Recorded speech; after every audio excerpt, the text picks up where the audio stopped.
एक बार नारा लगाएंगे सभी। अरे जय जोहर का नारा है, भारत देश हमारा है। आवाज नहीं आ रही है। अरे जय जोहर का नारा है, भारत देश हमारा है। एक तीर एक समान, आदिवासी एक समान। धन्यवाद। आज सरदार राणा पुंजा भील जयंती समारोह और एक दिवसीय चिंतन शिविर में पधारे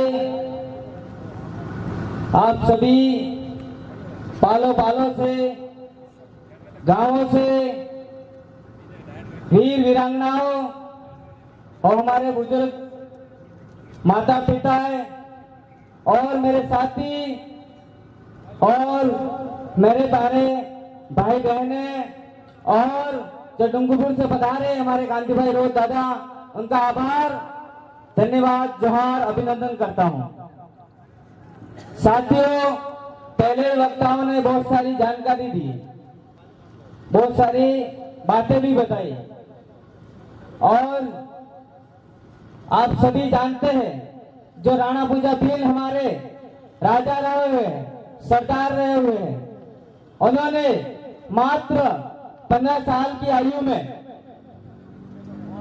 ब्रह्मट के राजा कहलाए, उनको उपाधि दी गई, उनको सरदार बनाए गए थे।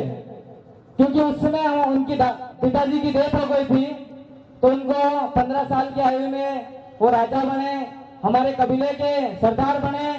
और जो कहा जाता है मेवाड़ की जो हल्दी घाटी युद्ध हुआ था, उस युद्ध में जो महाराणा प्रताप थे, जो उन्होंने हमारे आदिवासियों से जो शरण में आए और कहा कि हमारे साथ हमारे सैनिक नहीं है, तो हम लोगों को आपकी सहायता की जरूरत है।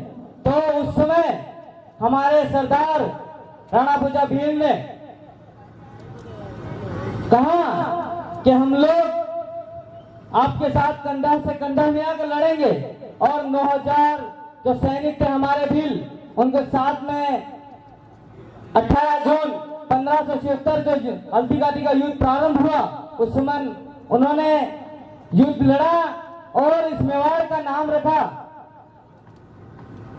जो एक बात मैं भूल गया था, हमारे इस उदयपुर को बचाने वाले राजा उदय खराड़ी को भी मैं नमन करूंगा, जो आज लोग बोलते हैं कि ये जिलों की नगरी है। क्या साथियों, ये जिलों की नगरी है, जिलों की नगरी है? तो हम लोगों को जो आए हुए इन लोगों को बताना पड़ेगा कि दिलों की नगरी है, क्योंकि ये लोग हम लोगों को सताते हैं। हर समय हम लोग हमारी आवाज उठाते हैं यहाँ के आदिवासी परिवार, और उनको बोलते हैं ये लोग लोगों को भ्रमित कर रहे हैं, उनको गुमराह कर रहे हैं। क्या हम लोग गुमराह करने का काम करते हैं? हम लोग सही दिशा में उनको ले जाने का काम करते हैं, हमारे समाज को आगे बढ़ाने का काम करते हैं। क्योंकि जब भी अभी हमने बात आती है कि हमारे समाज में कि ये लोग अभी जो प्रोग्राम हुआ शहीद रतनलाल जी मीणा साहब जो शहीद हुए हमारे देश के लिए, उनको मैं नमन करता हूं। क्योंकि उनके जो मूर्ति का अनावरण आज रखा गया, तो क्या आज रखना सही था?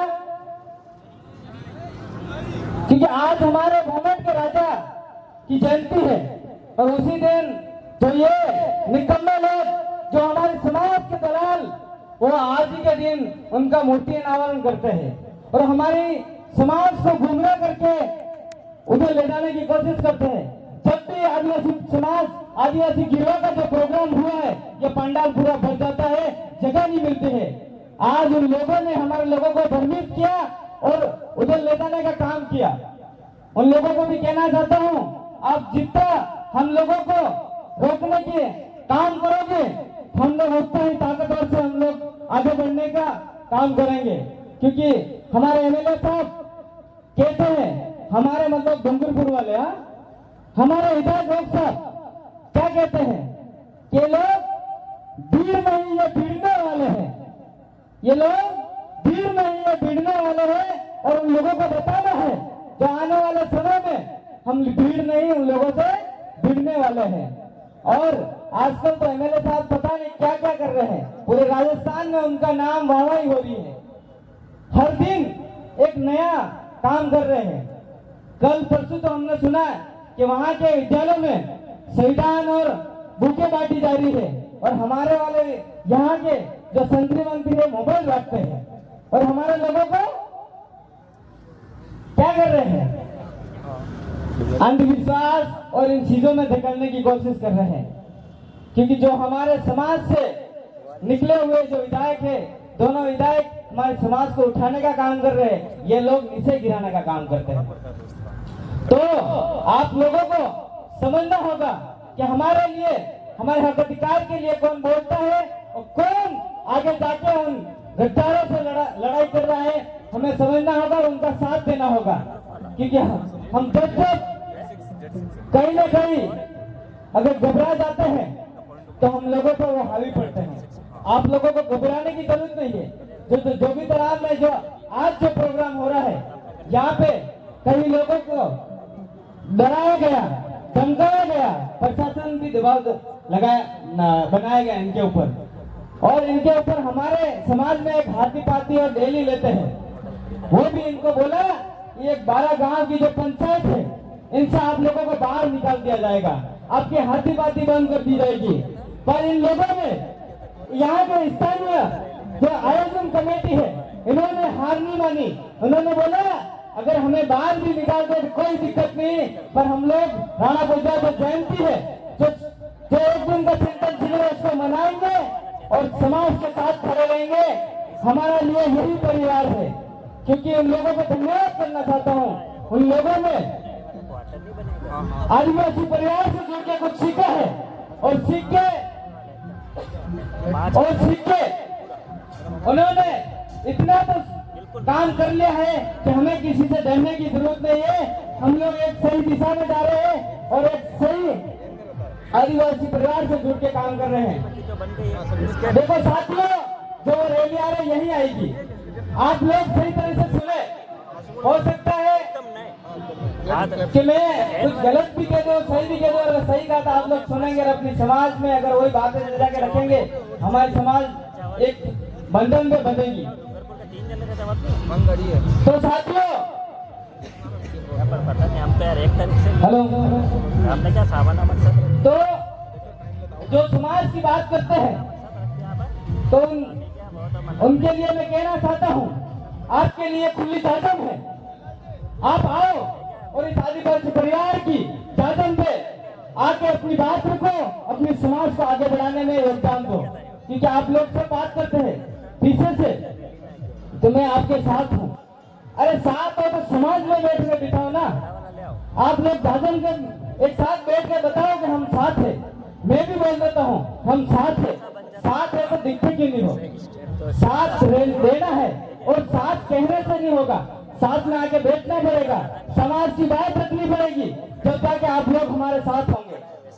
और आज तो एक बड़ी बात हो गई, हमारी जब वहां से रैली निकली तो हमारे माननीय यहाँ के स्थानीय एमएलए साहब रैली के पीछे पीछे घूम रहे, चाहे आंदोलन आए वापिस। हम लोग ऐसे स्टैंड गए, वापिस घूम रहे, चक्कर लग गए। उनको पता चल गया है अब कुछ नहीं होने वाला है। इसलिए उनको मैं कहना चाहता हूँ, आप लोग अब जो हुआ बेवरी बिस्तर बांधो और सीधे गोता जाओ। हमें जरूरत नहीं है, अब समय आपका आ गया है। क्योंकि हमारे आदिवासी की सिलेक्शन प्रणाली है, उस सिलेक्शन प्रणाली के आधार पे हमारे इस पंडाल में हमारे भाई को हम सिलेक्ट करेंगे और सिलेक्ट करके विधानसभा में भेजेंगे। टेबल बजा के बोलेगा तो हमारे समाज में जो अन्याय हो रहा है उसको बंद करो। क्योंकि आप लोगों को जगना होगा। आज जो इन्होंने षड्यंत्रपूर्वक जो प्रोग्राम किया है, हम लोगों को रोकने का काम किया, हमें रुकना नहीं है। हम लोगों को दुगनी गति से काम करना है। और आने वाले जो हमारे कल प्रोग्राम है, मार्च चिंतन शिविर एक और रखा गया है उपेश्वर जो जलोता का वास धार में, उसमें आज से भी दुगनी संख्या में वहां जाना है और उन लोगों को बताना है आप जितना रोकने का काम करेंगे हम लोग दुगनी रफ्तार से काम करेंगे और दुगनी संख्या में जाके लोगों को जगाने का काम करेंगे। साथियों,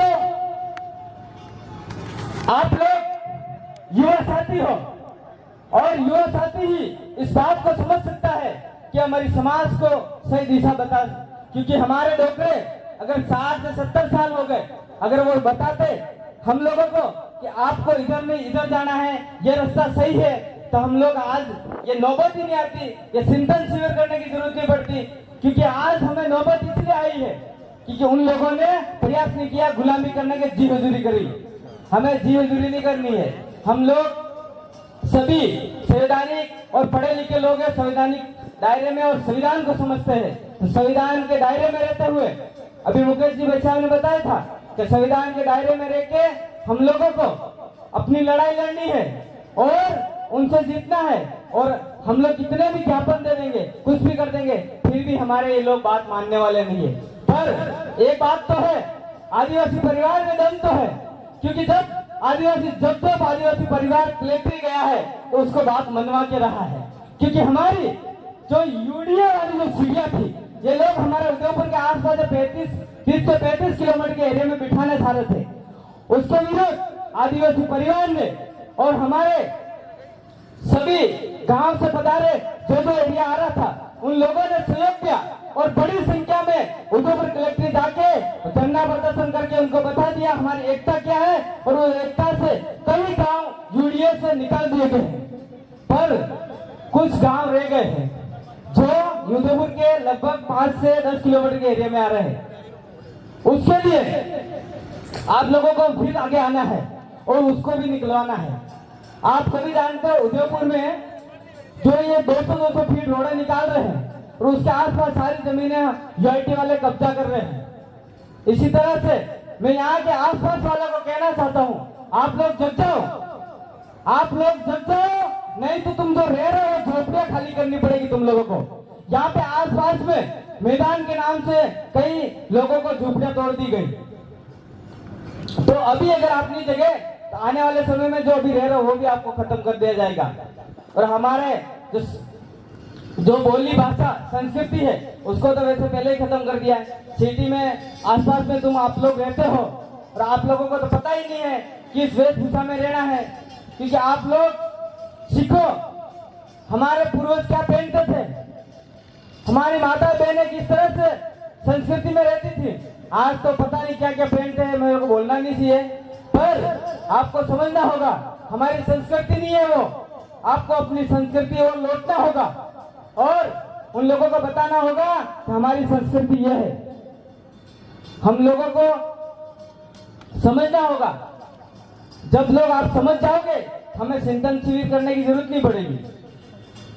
क्योंकि जब हमारे समाज में अन्याय हुआ है, जब हमारे समाज में बोलने वाला कोई नहीं हुआ है, इसीलिए हमारे समाज में बार बार हमारे साथ अत्याचार होता जा रहा है।